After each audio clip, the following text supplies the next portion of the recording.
My dear sisters and brothers, God is the background on whom we all exist. Everything that we see with our eyes, hear with our ears, touch with our hands, and feel with our feet, everything is because of God.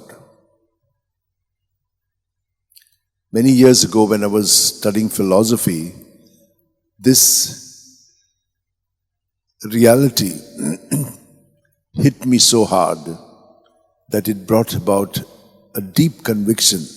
Though I had it here, now it became here. You know, if I write something here, you can't read it. But I know what I've written here. But if there is a board on which you write, then you can read it. So, we exist because God is there. He is the background and we are the foreground. He always is. There was another reality that hit me another time. I remember the day I left home on the 5th of July, 1975.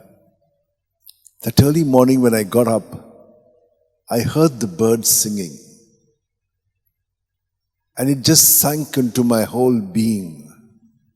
The breeze, the smell, the mangoes, everything, I never have forgotten that experience. I can recall it at any time and get back to it. Though the whole situation has changed over 50 years, but that memory is so fresh in me.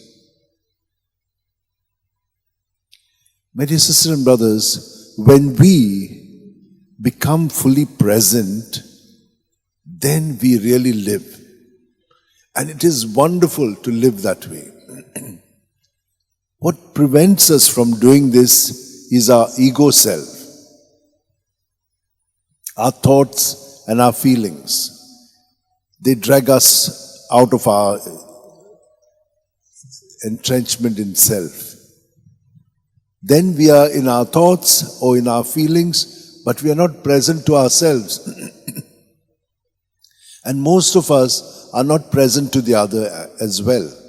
You ask them, what have you heard them say? You don't know.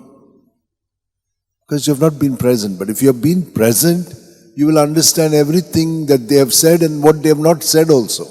Because they are relating from an experience. That is what it means God is. He is so very present to us. You cannot hide anything from God. He knows us through and through. We don't know ourselves through and through. But the more we become present to ourselves, yes, we will become present to our heartbeat, to our breathing. That is the depth. Then when you bring this depth to others, there is life, there's an experience, there's an encounter. And God has told us He's with us till the end of our time. So there's never a moment when God is not with us. We are not with Him because we are in our ego self. We are in our thoughts, we are in our feelings, we are in the past, in the future. We are not real. We have to be real and to be present. And then when we do this, we will really be rested. We are rested in God who is. My dear sisters and brothers, what will this do to us? We will experience heaven on earth. We have been praying this every day, but we are not living it. Let us pray today that we be able to live and to be ready to die for what we live. As Jesus has shown us, it is not very difficult because when He is there, He says, my yoke is easy, my burden light. Let us all hold our hands, close our eyes. If we are alive, it's because of Him. He is the breath of our life, and every moment He enters us and keeps this body, which is so complicated. It has so many systems functioning together in harmony.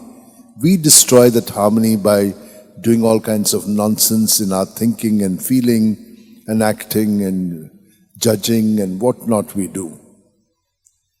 We create this unrest in ourselves. Let us surrender it all to Him when we breathe out, so that He who has died to make us experience the goodness of His, we may be able to cooperate with Him and live truly.